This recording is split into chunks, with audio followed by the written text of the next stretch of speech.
नमस्कार दोस्तों।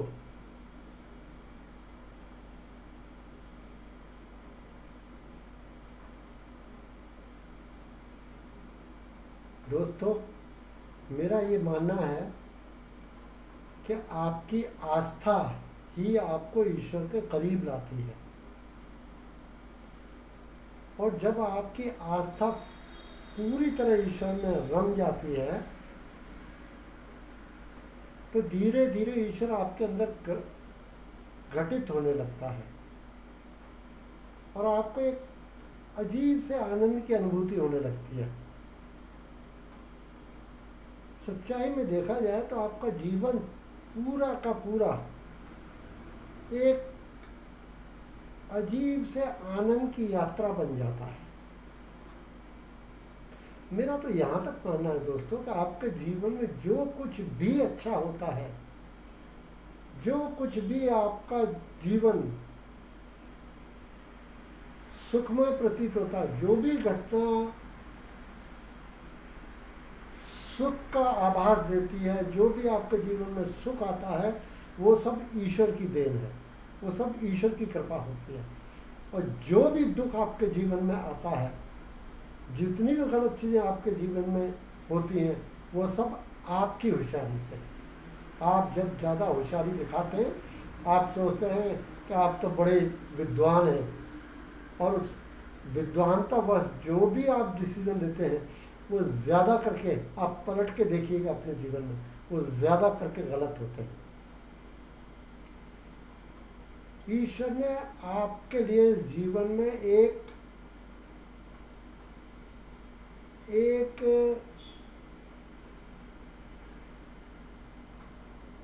एक रास्ता बना रखा है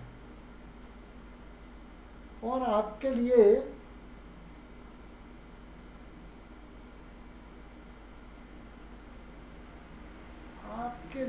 क्या बताया जाए, क्या शब्द है,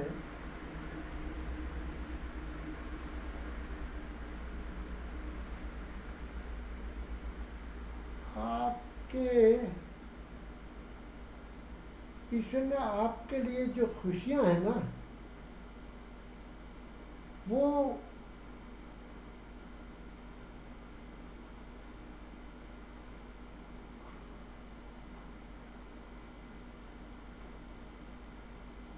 ईश्वर ने आपके लिए जो जीवन में खुशियां आने हैं, या जो जीवन में आपका भाग्य बनना है, या आपको जीवन में क्या क्या मिलेगा, वो आपके जन्म के समय ही निर्धारित कर दिया है।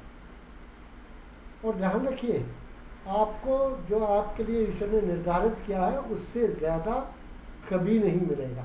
हाँ, आप अपनी चालबाजियों, होशियारी, धोखेबाजी, चोरी चकारी की वजह से ज़्यादा इकट्ठा कर सकते हैं, आप यकीनन ज़्यादा इकट्ठा कर सकते हैं, मगर वो आपके पास ठहरेगा नहीं, वो आपके पास कभी नहीं ठहरेगा। क्यों आपके लिए है ही नहीं। अब आपने इकट्ठा तो कर लिया। अब मैं आपको एग्जांपल बताता, हाँ, आज के ज़माने के एग्जांपल आता हूँ। नीरव मोदी अरबों रुपया इकट्ठा किया, खूब इज्जत कमाई, इज्जत की कोई कमी। जब आप अरबपति हैं तो इज्जत देने वालों में आपको कोई कमी नहीं है। बड़े बड़े मिनिस्टर तक, अरे साहब, वो प्राइम मिनिस्टर मोदी की मीटिंगों में नीरव मोदी होते थे। हैं, इतनी इज्जत, इतना पैसा, चारों तरफ सुंदरियां, बड़े बड़े शोरूम्स, देश विदेशों में नाम। क्या हुआ? देश से भागना पड़ा, कभी जेल में। मतलब जितनी इज्जत कमाई, जितना पैसा का, देखिए पैसा तो जो आपको जो निर्धारित किया उससे ज़्यादा आपने बना लिया। चोरी चकारी, बेईमानी, धोखेबाजी, जिससे भी, वो रहेगा नहीं। पैसा तो निकल ही जाएगा, पर वो पैसा निकल जाएगा, उसके साथ आपको कितने कष्ट देगा उसका अंदाज़ा लगाइए। उसकी जो आपको भुगतान करना पड़ेगा ना, वो उससे कहीं हजारों गुना ज़्यादा होगा। पैसा तो निकल ही जाएगा, उसको तो आप भूल ही जाइए। उसके साथ आपकी मान, मर्यादा, प्रतिष्ठा सब चली जाएगी। जिसको इतना सम्मान दिया जाता देश में, जिसमें सब लोग बोलते थे अरे साहब बड़े होशियार हैं, बड़ा कितना पैसा कमाया, कितना वो है, और चारों तरफ यश ही यश था आपका। अब वही लोग आपको चोर, उचक्का, बेईमान, भगोड़ा और कैसे कैसे नामों से पुकारते हैं। अरे वो लोग जो आपको यहाँ बिठाते थे, यहाँ के आप बड़े महान हैं, वो लोग अब आपके नाम के साथ गाली का प्रयोग करते हैं। तो बताइए क्या कीमत चुका रहे हैं आप। और ये आपका वो मतलब आपको कभी कभी इतनी कीमत चुकानी पड़ती है कि आपको जीवन खत्म हो जाता है, मगर कीमत खत्म नहीं होती। दूसरा एग्जाम्पल आप विजय माल्या का देख सकते हैं। नंबर 1 की एयरलाइन चलाने वाला आदमी, the most glamorous airline, most sophisticated airline, कहाँ है आज। तीसरा सुब्रतो राय, सहारा के मालिक। अरे साहब उनके लड़कों की शादी हुई तो प्रेसिडेंट क्लिंटन को बुलाया गया था। यहाँ के पूरे मेंबर ऑफ पार्लियामेंट उसके लड़के की शादी में थे, कहाँ है आज। जेल अदालतें, जेल अदालतें, कितनी भारी कीमत चुकानी पड़ती है, आपको उस बात का अंदाजा नहीं है। और उस वक्त जब चोरी बेईमानी से आप बनाते हैं उस वक्त आपको बड़ा अच्छा लगता है, क्योंकि आप बुद्धि है कितनी, आप सोच कितना सकते हैं, कितने आगे का आप सोच सकते हैं, कुछ नहीं। और जब पैसा आता है ना तो आपकी बुद्धि को पूरी तरह भ्रष्ट कर देता है। ये तो आपने भी देखा होगा, ये सब तो आपके सामने के किस्से में, कोई बहुत पुरानी बात तो बता नहीं रहा। खैर इस सिलसिले में चलिए मैं आपको एक किस्सा सुनाता हूँ। मतलब गलत तरीके से जब पैसा कमाते हैं वो नहीं रुकेगा आपके पास, थोड़े समय के लिए रुकेगा। उस टाइम आप सोचेंगे आप बड़े महान बन गए, मगर उस वक्त आप खूब मजा कर लीजिए, मजा नहीं कर रहे होते आप। आपके दिल में ये बात हमेशा रहती है कि ये कैसे आया है और इसकी क्या कीमत चुकानी। आप तो दरअसल जब वो गुनाह करते हैं ना, गलत तरीके से पैसा करना, तभी तो आपकी खुशी तो निकल ही जाती है। फिर आप सिर्फ खुशी का दिखावा कर रहे होते हैं। उस पैसे से जो वस्तुएं खरीदी जा सकती है वो आप जरूर खरीदते। बड़ी बड़ी गाड़ियाँ, बड़े बड़े मकान, बड़े बड़े शोरूम, बड़े बड़े बेस्ट 5 स्टार होटल्स में घूमना, बड़े बड़े हवाई जहाज, पर्सनल हवाई जहाज साहब। फिर कहाँ गाड़ियों से कहाँ काम चलता है, खाली मर्सिडीज रोल्स रॉयस से थोड़ा ही काम चलता है। फिर तो आपको पर्सनल एयरक्राफ्ट चाहिए, वो भी होता है। पर आखिर में कीमत क्या चुकानी है इसका अंदाजा है। हाँ तो मैं बता रहा था आपको एक कहानी। देखिए एक बार गांव में 2 नवयुवक थे 20-22 साल के। उन्होंने सोचा चलो शहर चल के पैसा कमाया जाए। तो दोनों ये नवयुवक शहर पहुंच गए। शहर गए, वहाँ ईश्वर ने साथ दिया, तकदीर अच्छी थी, 4-5 वर्ष में खूब पैसा कमाया। सोचा चलो पैसा हो गया अब अपने पास, गांव चलते हैं, गांव में ज़मीनें लेंगे, ज़मीनें ले लेंगे और मस्ती से ज़िंदगी कटेगी। वैसा ही किया, दोनों दोस्त चल पड़े। ये पुराने ज़माने की बात है, आजकल की बात तो है नहीं। उस ज़माने में तो ऐसी सड़कें भी नहीं थी, ना इतने साधन थे। खैर जहाँ तक ट्रेन जाती थी वहाँ तक वो ट्रेन से गए।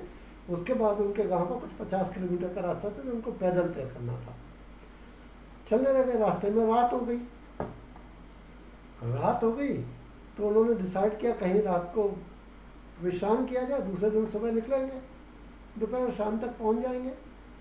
तो उस हिसाब से रास्ते में एक धर्मशाला मिली। संयोगवश धर्मशाला में कोई नहीं था, वो वहाँ सो गई। उन्होंने सोचा रात ही तो गुजारनी है, गुजर जाएगी। हो गया सब। रात को न जाने क्या हुआ कि उनमें से एक युवक जिसका नाम रामलाल था, उसके दिमाग में आया क्यों ना मैं अपने मित्र को मार दूं, उसका पूरा पैसा मेरा हो जाएगा, फिर गांव में जाके मैं एकदम धनवान बन जाऊंगा और बड़े आदमियों की तरह जीवन गुजारूंगा। और उसने वही किया। सोते हुए उसका गला दबा दिया और उसको मार दिया और गड्ढा खोद के दफना दिया। सोचा गांव जाऊंगा, लोग पूछेंगे, बोलेंगे, तो बता दूंगा कि मैं तो शहर में उसके साथ था ही नहीं, वो अपना कहीं और काम करता था, मैं कहीं और। तो ठीक है, वो गांव पहुंच गया। गांव में लोगों ने पूछताछ की, उसने बता दिया कि मेरा उससे कोई वास्ता नहीं था, हम अलग अलग काम करते थे, मैंने डिसाइड किया, मेरी मुलाकात नहीं हुई। अब कौन ज़्यादा इंक्वायरी करता, आप इतना, और जब आपके पास पैसा होता है तो वैसे ही सब लोग आपकी वाह वाह करते हैं। तो साहब वो, हाँ, मैं जो इन अमीर आदमियों की आपको बताया, विजय माल्या और ये सुब्रतो मुखर्जी और वो आपका नीरव मोदी, दोस्तों उससे पहले भी, आज से 20 वर्ष पहले एक इंसान और ऐसा हुआ है जिसने बड़ी तेजी से पैसा कराया था, पूरे हिंदुस्तान में हंगामा मचा दिया था। वो था हर्षद मेहता। उसने इतनी तेजी से पूरे हिंदुस्तान में हंगामा मचा दिया था, एक एक गांव गांव तक उसका नाम पहुंच गया था। वो शेयर बाजार का बादशाह बन गया था। उसने हर इंसान को पहचान कराई थी शेयर क्या होता है। यहाँ सो मच सो कि जब भारत सरकार का बजट पेश किया जा रहा था तो उसको पार्लियामेंट में बुलाया गया था, और कोई भी भारत सरकार की ऐसी कंपनी नहीं थी। भारत सरकार के, जनता की तो बात छोड़ ही दीजिए, जनता तो बुरी तरह अपना पैसा लुटा रही थी उसके ऊपर कि हमारा पैसा लगा, हमारा। भारत सरकार की कंपनी अपने पैसा उसके थ्रू लगाती थी, इतना ज़हीन समझते थे लोग उसको। खैर, फिर क्या अंजाम हुआ वो सब आप जानते हैं। आखिर में बेचारे की जेल में मौत हो गई। कहने का मतलब समझ रहे हैं ना आप, तो गलत तरीके से पैसा कमाया हुआ जो आपके लिए ईश्वर ने निर्धारित नहीं किया है, वो आपके पास नहीं रुकेगा, और इसके बड़ी भारी कीमत चुकानी पड़ेगी, जो आज आप नहीं दे सकते, आज आप देख ही नहीं सकते। क्यों? आज तो आपके पास पैसा आ रहा है तो आप बादशाह समझ रहे अपने आप को, सोचते हैं हम ही हमें, और कोई है ही नहीं। आगे का तो आप देख नहीं पाते ना। खैर, हाँ, तो कमिंग बैक टू वो दो दोस्त जो थे, हाँ, उसने अपने दोस्त को मार दिया, दफना दिया, गांव चला गया। गांव चला गया साहब, वहाँ जाके अपनी शादी कर ली, बढ़िया सी ज़मीनें मम्मी ने खरीद ली, और जीवन बड़ा सुखमय बीत रहा था, पैसा खूब था। वो दोस्त वो उसकी सब बातें भूल गया। यदा कदा जब लोग उससे पूछते थे वो कहते मुझे क्या मालूम, मैंने तो, खैर, जीवन फर्स्ट क्लास चल रहा था। 2-3 साल बाद उसके यहाँ लड़का पैदा हुआ, खूबसूरत लड़का, सब लोग बहुत खुश, सब एकदम बढ़िया मस्त जीवन चल रहा था। 2-3 साल और बीत गए। क्या हुआ था, जब लड़का 3-4 साल का हुआ तो वो बीमार पड़ गया, और बीमार पड़ गया, उसका इलाज कराया, हकीमों से, गाँव के जो हकीम वकीम होते हैं सबसे इलाज कराया, उसका वो ठीक ही नहीं होने में आ रहा। तो फिर उसका बड़े गांव से बाहर जो कस्बा होता वहाँ जाके इलाज कराया, वहाँ भी ठीक नहीं हुआ। फिर उसको शहर ले गए, बीमारी काफ़ी दिन चली। फिर इन्होंने गांव शहर में ही एक घर ले लिया, जिससे कि बीमारी ठीक नहीं होती। इस तरह करते करते सब 11-12 साल और निकल गए, मतलब उनका 15-16 साल का होने का आ गया। पैसा तो पानी की तरह बहता है ना, फिर जब बीमारी आती है पैसा बर्बाद हो रहा, रहने का खर्चा, मतलब समझता ऐसी हालत हो गई कि ज़मीनें जो खरीदती थी वो भी बिक गई। धीरे धीरे करके जब लड़का 15-16 साल का हुआ तब तक पूरा पैसा खत्म हो गया। बड़ा दुखी होना तो स्वाभाविक है ना। घर खुशियाँ तो मैंने बताया ना, जब आप लफड़ा करते हैं उसी टाइम निकल जाती है आपके उससे, दूसरों को ना पता लगे, आपको तो पता है आप किस दौर से गुजर रहे हर वक्त। और फिर जब आप दुख आते हैं ना, तब आपको अपनी गलतियाँ, जो जब आपके पास बहुत पैसा तब तो कुछ नज़र नहीं आता, मगर जैसे ही दुख आने शुरू होते ना तो आपको गलतियाँ भी ध्यान आने लगती हैं, अरे यार ये गलत हो गया। खैर, किसी भी तरह जो भूल गए, चल रहा है सब परेशान है। एक दिन लड़के के पास, पलंग के पास आके बैठा लड़का, 16 साल का बेचारा बीमारी में पड़ा हुआ है। तो उससे पूछे, एक दुखी होके, परेशान दुखी, ज़मीनें बिक गई, पैसा नहीं रहा, लड़के से आके बोला, बेटा मैं क्या करूं, बहुत परेशान हूँ, देख सब बिक चुका है, पैसा पास नहीं रहा, मैं तेरा देखूँ क्या करूं जिससे तू ठीक हो और हमारा जीवन खुशमय बने। सुनकर लड़का बोला, रामलाल, याद कर तूने मेरे साथ क्या किया था। तूने मेरा गला दबा के मार दिया था धर्मशाला में, मेरे सारे पैसे लूट लिए थे। रामलाल, लालच के वश तूने अपने जीवन को क्या बना लिया। हम अच्छे दोस्त थे, जीवन कितना खुशमय था, हम लोगों ने मेहनत की, खूब पैसा कमाया, कितना खुशमय था और कितना बढ़िया हो सकता था, मगर तूने क्या कर लिया। मेरी तो जीवन लीला खत्म कर दी, पर तूने अपने जीवन का क्या बना लिया? और सुन, अब मैं भी जा रहा हूँ। और सब लड़के ने प्राण छोड़ दिए। बताइए दोस्तों, ये कहानी इसका क्या, ये सच्ची घटना है, जैसा मुझे बताया गया ये सच्ची घटना है, गुजरात के ही किसी गांव की है। अब बताइए क्या मिला? तो कहना क्या चाहता हूं कि ये लालचवश, ये स्वार्थवश, ये बेवकूफ़ी के काम, बेवकूफ़ी के विचार दिमाग में कभी मत लाइए। ईश्वर को हृदय में बिठाइए। सच्चाई से, सच्चाई की तो खैर कोई कीमत ही नहीं होती दोस्तों। वो सच्चाई से आप जीवन ना भी बिता सकते तो कम से कम ईश्वर के दिल में बिठाइए। कम से कम लालच और इन सब बातों से तो दूर रहिए, और फिर देखिए जीवन का मजा। जीवन इतना सुंदर होगा दोस्तों जिसकी आप कल्पना नहीं कर सकते। You will be always in a state of bliss. ध्यान दीजिए दोस्तों इस बात के ऊपर। कुछ नहीं मिलने वाला, कुछ हासिल नहीं होने वाला। चोरी चकारी, बेईमानी, धोखाधड़ी, इन बातों से कुछ हासिल नहीं होने वाला। आपको लगता है आप लोगों को धोखा दे रहे हैं? दरअसल आप उस वक्त अपने आप को धोखा दे रहे होते हैं। कोई आप लोगों को नहीं, खुद को धोखा दे रहे होते हैं, ये सोच के कि आप तो कमाल करने वाले हैं।